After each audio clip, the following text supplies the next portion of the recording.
suis fabricant de matériel médical depuis une vingtaine d'années, donc on a des usines qui sont à Tianjin en Chine.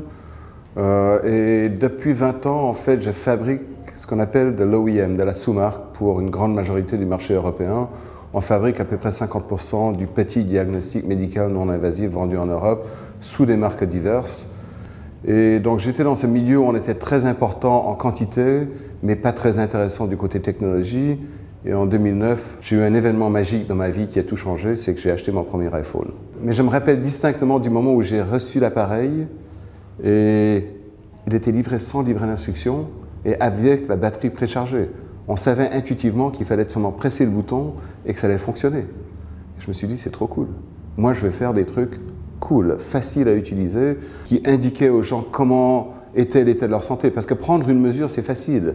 Mais c'est savoir quoi faire avec la mesure qui est intéressant. Je suis allé voir Apple, on est allé voir Apple en 2009 et on a expliqué l'idée de faire des appareils de santé connectés à l'iPhone. Mais la réaction d'Apple en 2009 était plutôt négative. Parce que l'idée en 2009, c'était, vous voulez faire quoi? Un tensiomètre connecté? Mais pourquoi?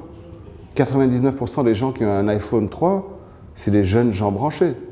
Et les gens qui ont de l'hypertension, c'est des gens qui sont âgés. Donc il y a un gouffre entre le marché et ce qu'on voulait faire. Mais en fin de compte, Apple nous a dit, allez-y. Et ils nous ont ouvert le protocole. Parce que c'est ça qui était différent. En 2009, c'était impossible d'écrire une app. Les seules apps qui existaient, c'est celles qui étaient natives au téléphone. Et le moment où on l'a sorti en 2010, soudainement, tous les mots magiques sont sortis aux États-Unis. Quantified Self, e-health, m-health, connected health, la santé durable, toutes les belles expressions. Et on a eu un déferlement médiatique sur le premier concept de la santé connectée en 2010. Tout le monde en parlait, mais personne n'achetait les produits. Et c'est là où Apple avait raison, c'est que les gens, il y avait ce gouffre entre les attentes du consommateur et le marché lui-même. Donc, pour le bien-être connecté, j'ai les balances, les trackers d'activité, la SPO2 pour faire du sport, pour faire de l'exercice.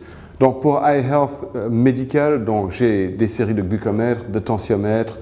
Maintenant, je suis sur le point de lancer toute une nouvelle génération pour la BPCO, pour l'asthme. C'est vraiment la gestion des pathologies chroniques à long terme. Donc ça c'est iHealth.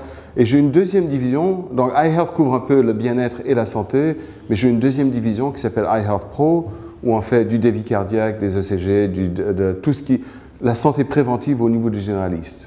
Donc aussi, on va mettre tous les signes sur une plateforme pour voir la corrélation entre les pathologies principales, le diabète, l'hypertension, le surpoids. Tout ça, c'est des pathologies qui marchent main dans la main. On ne peut pas faire de la gestion de tension ou de gestion de diabète. Ce qu'il faut faire, c'est de la gestion de patient.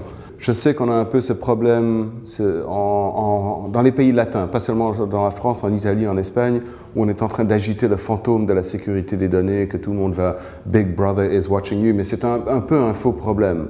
Parce que aujourd'hui, je suis hébergeur de données de santé agréées. J'ai un cloud sécurisé avec IDS Santé en France. J'ai un autre cloud qui est géré directement par la NHS, le National Healthcare Service en Angleterre. C'est l'équivalent de la Sécu. Et j'ai un troisième cloud aux États-Unis qui est certifié HIPAA pour les données médicales aux États-Unis.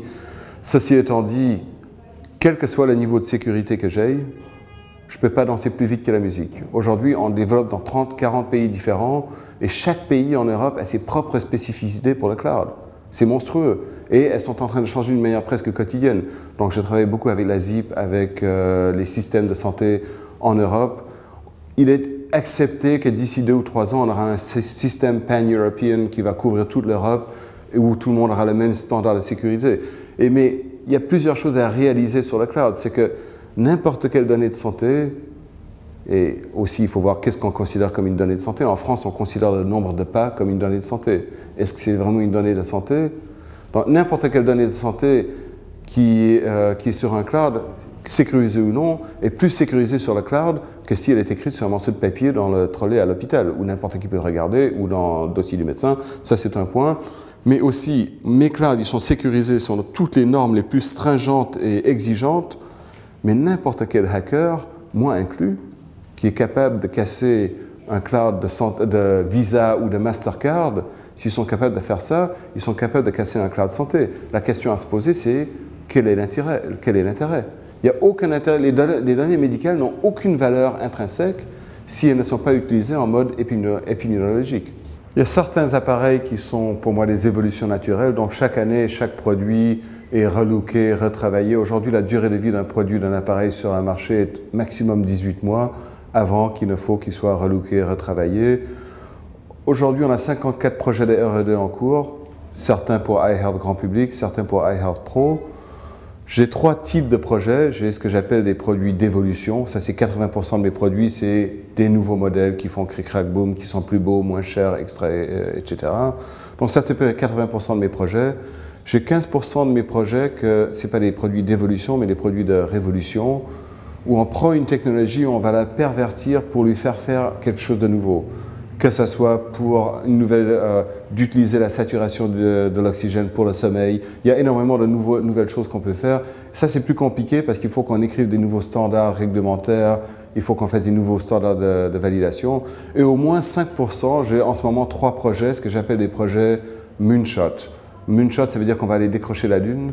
Et pour décrocher la Lune, il faut une très très longue échelle.